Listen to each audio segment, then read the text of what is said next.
अजून अभ्यासाला सुरुवात केलेली नाहीये. पण जर मी आता सुरुवात केली तर होईल का? असा जर प्रश्न एखाद्या विद्यार्थ्यानं मला विचारला, तर मी काय उत्तर दिलं पाहिजे? मी तुम्हाला सांगू का? असे फोन येतायत, असे कमेंटमध्ये मी कमेंट बघतोय, की "सर अजून अभ्यास मी केलाच नाही, पण आता करू वाटतोय." मला असा प्रश्न विचारायचा आहे. चला आपण आता वेगळ्या पद्धतीने बोलूया. तुला मला असा प्रश्न विचारायचा मी आता जणू अशा मुलांशीच बोलतोय, की ज्यांची अशी अवस्था आहे. मला तुला विचारायचं आहे, की ही वेळ आली का? काय करत होता 2 वर्ष? काय करत होता? कसली एन्जॉयमेंट, कसलं लाईफ आहे. 2 वर्ष तुमच्या पालकांनी क्लासेससाठी लाखो फी भरली. कॉलेजेसमध्ये पण फी भरली. तुम्हाला लागेल त्या गोष्टी आणून दिल्या. मोबाईल दिला, गाडी दिली, क्लासेसला तुम्ही गाडी घेऊन जाताय. ओके, सगळ्या गोष्टी करताय. असं नाहीये, तुमची आर्थिक परिस्थिती एकदम हलाखीची होती म्हणून तुम्हाला पार्ट टाईम जॉब करावा लागला आणि म्हणून ही वेळ आली. असं नाहीये. आता मी तुम्हाला एक्झाम्पल देणार आहे एक. बघा, मी एक्झाम्पल त्या अगोदर पण दिलंय आणि परत देतोय. विचार करा, मी एका मुलाचं उदाहरण देतोय तुम्हाला, की 7वीत असताना तो स्टुडंट 7वीत असताना एवढी आर्थिक परिस्थिती घरातली बिकट होती, की 7वीतल्या शिक्षणाचा खर्च सुद्धा त्या मुलाचे आई-वडील करू शकत नव्हते. 7वीचा खर्च. मग त्या मुलानं 7वीतून शाळा सोडून दिली. मी काही काल्पनिक गोष्ट तुम्हाला सांगत नाही, रिअल स्टोरी सांगतोय. 7वीतून शाळा सोडून दिली. ओके. त्याच्यानंतर त्या स्टुडंटला 2 वर्षांनी कळालं. बघा 2 वर्षांनी काय कळालं त्या स्टुडंटला, की 17 नंबरचा फॉर्म असतो, तुम्ही डायरेक्ट 10वीला बसू शकताय. मग त्या मुलानं 17 नंबरचा फॉर्म भरला, 10वीची एक्झाम दिली.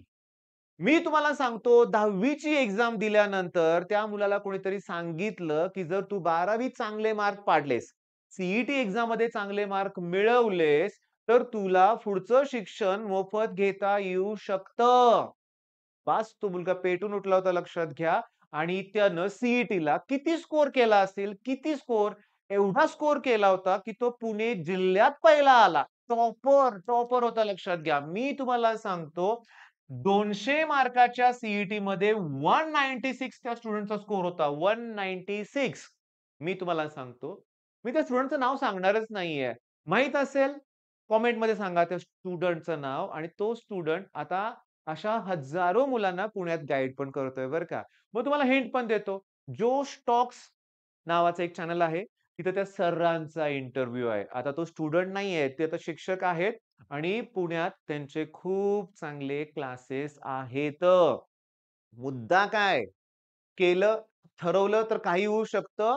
परिस्थिती. परिस्थिती माणसाला घडवते हे या उदाहरणावरून कळतंय. तुमचं काय चुकलं माहितीये का? तुमच्या पालकांनी सगळं दिलं तुम्हाला आत्तापर्यंत. दिलं आणि म्हणून तुम्ही काहीच केलं नाही आत्तापर्यंत. तुम्हाला काही करायचं असं वाटलंच नाहीये. बरं आता थांबा. तर इच्छा भरपूर होती करायची. पण कॉलेजमध्ये शिकवलेलं कळत नव्हतं. ओके.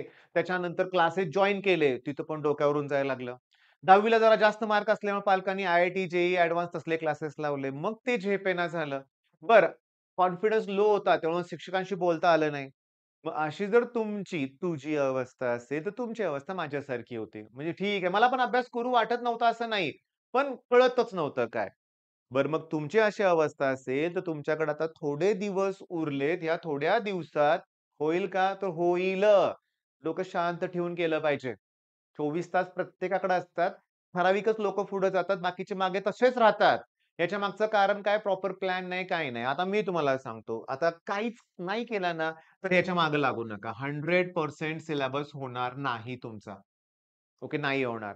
पण मी नेहमी सांगत आलोय, किती वेळा सांगू तुम्हाला? आता सांगू तुम्हाला इतकी मूर्ख मुलं बघितलेत मी लक्षात घ्या, की एखादा क्वेशन, एखादी डेफिनिशन, एखाद्या लॉचं स्टेटमेंट सांगतो मी इम्पोर्टंट आहे करा. 2 तास, 3 तास वेळ दिला, तरी होत नाही. सर ते सोडून माझं सगळं होतंय, मला तोच होत नाही पॉइंट. फॉर एक्झाम्पल कोहलार्स लॉ. आपल्या परवाच्या टेस्टमध्ये होता कोहलार्स लॉ? होता. लिहिला का सगळ्यांनी? नाही लिहिला. का? तर ठेवला तो ऑप्शनला. ईझी क्वेशन्स आम्ही करतोय ना, अवघड आम्हाला नको आहेत. मग ही ॲटिट्यूड बदला. मी सांगतो लास्ट मोमेंटला डेफिनिशन, डायग्राम, डिस्टिंग्विश आणि लॉज हे जे पॉइंट्स आहेत ते करायचे. चौथा डी आहे डेरिव्हेशन्स ते केमिस्ट्रीमध्ये करायचे. हे किती वेळा सांगू तुम्हाला मी? बरं, तेच प्रश्न येतील का? त्यातलंच येणार. दुसरं काही येऊच शकत नाही लक्षात घ्या. डेरिव्हेशन्स केमिस्ट्रीमध्ये कमी आहेत. डेफिनिशन्स केमिस्ट्रीमध्ये जास्त आहेत. फिजिक्समध्ये पण 70च डेफिनिशन्स आहेत. अरे रोज 5 केले तरी 14 दिवसात फिनिश होईल. मग आता काय? 14 दिवस आहेत का तुमच्याकडं? नाही 15-20 दिवस आहेत तुमच्याकडं. मग कसली वाट बघताय? मग काय पाहिजे तुम्हाला सांगा बघू? फक्त तणाव. मी तुम्हाला सांगतो तणाव, ओव्हर थिंकिंग. मी गेलोय त्याच्यातून. मला माहिती आहे. मी पण केलं होतं. खूप विचार केला होता. खूप घरातल्यांच्यावर मी काय म्हणूया आपण चिड केली होती. माझा तो तणाव घरातल्यांच्यावर मी काढला होता. आईला खूप त्रास दिला होता म्हणूया आपण. वाईट वाटतंय मला आता, की मी बोलू शकलो नाही. तेवढा चिड वैताग करण्यापेक्षा मी बोलायला पाहिजे होतं, की हे जरा जड जातंय. जेव्हा बोललो, तेव्हा लगेच सोल्युशन मिळालं. का बोलत नव्हतो? काय त्रास होता मला? मी तुम्हाला सांगू का? लाखो रुपये फी तुम्ही जशी भरली तशी मी पण त्यावेळेस भरली होती. त्यावेळची स्वस्ताई होती तुलनेत पैशाशी कंपेअर करू नका. म्हणजे त्यावेळेस आमच्या क्लासची फी जी भरली, तुमच्या फीपेक्षा कमी वाटेल आकडा, पण जास्तच होती त्या काळातल्या तुलनेनुसार. पॉइंट काय? मला त्याचीच भीती वाटायची, की एवढे पैसे भरले, 2 वर्षाचे भरले त्या क्लासला. पण आता सांगतोय आपण समजत नाही म्हणून. काय म्हणतील घरातले? सपोर्ट देतात ते घरातले. आता तुम्ही घरातल्यांशी बोलून दाखवा. जसं तुम्ही मला कॉमेंटमध्ये सांगताय ना, की अजून काही सुरुवात केली नाहीये. घरातल्यांशी बोला, प्लॅन करा, अभ्यास करा. मी तुम्हाला सांगतो, की क्लिअरली मी साताऱ्यात ज्या ठिकाणी राहतो ना, जवळच अजिंठारा किल्ला आहे. अगदी जवळ आमच्या टेरेसवरून दिसतो म्हणूया आपण. मग तिथं ना 4 भिंती नावाचं एक ठिकाण आहे बरं का लक्षात घ्या. तिथं संध्याकाळी कॉलेजची मुलं तर दिवसभर पडीक असतात लक्षात घ्या. मुलं-मुली म्हणूया आपण. युनिफॉर्मवर कळतं ना, हे कुठल्या कॉलेजचं पोरगं आहे ते. मग मी तुम्हाला सांगू का, मी अशी मुलं बघितलेत. आता मी सकाळी जिमला जातो, त्याच रस्त्यानं जातो. सकाळी 6 वाजल्यापासून तिथं मुलांचा घोळका असतो. 12वी एक्झाम जवळ आली. काय करतायत मुलं? काही काळजीच नाहीये ना. मग अशा ग्रुपमध्ये तुम्ही असाल तिथून बाहेर पडा. काही उपयोग नाहीये. मी असे नमुने बघितलेत, काही माझ्या क्लासमधले पण मी बघितलेत. मी तुम्हाला सांगतो तर मी निघालोय जिमला. ओके. एका मुलानं मला बघितलं, माझ्याच ऑफलाईन क्लासमधला होता. बघितलं थोडासा घाबरला क्षणभर, पण हुशार होता एकदम. गाडी अडवली माझी आणि "काच खाली घ्या" म्हणला. मी म्हटलं, "घेतली." "काय?" आत काचेतून हात घातलाय आणि म्हटलं, "सर आशीर्वाद द्या, पेपरला जायचंय." म्हणजे बघा केवढा कॉन्फिडन्स लक्षात घ्या. बिनकामाचा तिथं टाईमपास करतोय बोर्डचा पेपर चॉईस हां, बोर्डच्या पेपर चॉईस. मराठी किंवा कुठला इंग्लिशचा असेल. अरे पण पेपरला जायचंय का तुला तिथे फिरायला जायचंय? केवळ संगतीचा परिणाम. म्हणजे अशा गोष्टीत तुम्ही असाल तर बाहेर पडा. होणारच नाही अभ्यास तुमचा लक्षात घ्या. तुमचे मित्र तुम्हाला करूनच देणार नाहीयेत. मी तुम्हाला सांगतो असल्या सगळ्या लोकांकडे ना एक तर ती बुलेट सारखी गाडी असते. iPhone तर याच्या सगळ्यांच्याकडे असतो लक्षात घ्या. चांगला भारीतला फोन असतो. ह्यांना फक्त एन्जॉयमेंट करायची असते. ओके. आणि बाकीचे उद्योग इथं बोलू शकत नाही ते पण तुम्हाला माहिती आहे लक्षात घ्या. मग ह्याच्यातून बाहेर पडा आणि काय करा मी सांगितलंय तुम्हाला बऱ्याच वेळा दिलेत प्रश्न, आय-एम-पी क्वेशन्स दिलेत. मी तुम्हाला आता मुलं जेव्हा मी केमिस्ट्रीचे 6 टॉपिकचे आय-एम-पी क्वेशन्स दिलेत ना बाळांनो, तेव्हा मुलं कमेंट काय करतात, की "सर फिजिक्स पण द्या." तर सांगू का तुम्हाला मी 15-20 दिवसापूर्वीच फिजिक्सच्या सगळ्या डेफिनिशन्स एकत्र दिलेत. आम्हाला थंबनेल फक्त चेंज करावं लागेल असं वाटायला लागलंय. तरी तोंडी सांगतो ना, अजून अभ्यासाला सुरुवात केली नाहीये किंवा अभ्यास कसा करावा किंवा अभ्यासाची पद्धत बदला अशा टाइपचे टायटल आहेत त्याच्यामुळे थंबनेल आहेत. ते व्हिडिओ बघा. जर तुम्हाला फिजिक्स करायचं असेल तर. नुसत्या डेफिनिशन नाही विथ एन्सर दिलेत मी ते प्रश्न. लॉज विथ एन्सर घेतलेत मी लक्षात घ्या. लॉचे 2 ते 3 व्हिडिओ आहेत. डिस्टिंग्विशचा एक व्हिडिओ आहे. हे सगळं दिलंय. 5-6 व्हिडिओ बघितले तर कळेल तुम्हाला फिजिक्स काय करायचंय ते. ओके. मग आता कळालं का? अजून सुरुवात केली नाहीये. आता तरी कर. आता तरी करा आणि चांगला स्कोर मिळवण्याचा प्रयत्न करा. जर तुम्ही नाही केलं आणि तुमचं ग्रुपिंग नाही क्लिअर झालं, तर जुलैला काय एक्झाम देणार आहे का परत?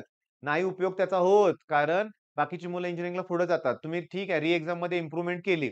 पण तो सगळा गोंधळ होतो. ॲडमिशनच्या प्रोसेसमध्ये फार अवघड होऊन जातं. मग शेवटी पैसे भरूनच घ्यायचे ना. मग काय उपयोग आहे? नाही.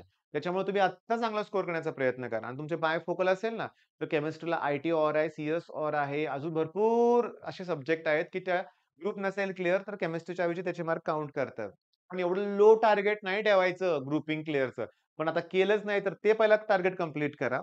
पासिंगचं पहिला करावं लागेल असं तुम्हाला वाटतं त्याची काळजी करू नका. पास तुम्ही होणार आहे अभ्यास करून थोडा तरी म्हणूया आपण. आणि त्याच्यानंतर ग्रुपिंग, त्याच्यानंतर मोठं टार्गेट ठेवा 60+ पर्सेंटेजचं लक्षात घ्या. ओके. आणि ओव्हर थिंकिंग बिलकुल करू नका. चांगली सुरुवात करा. All the best.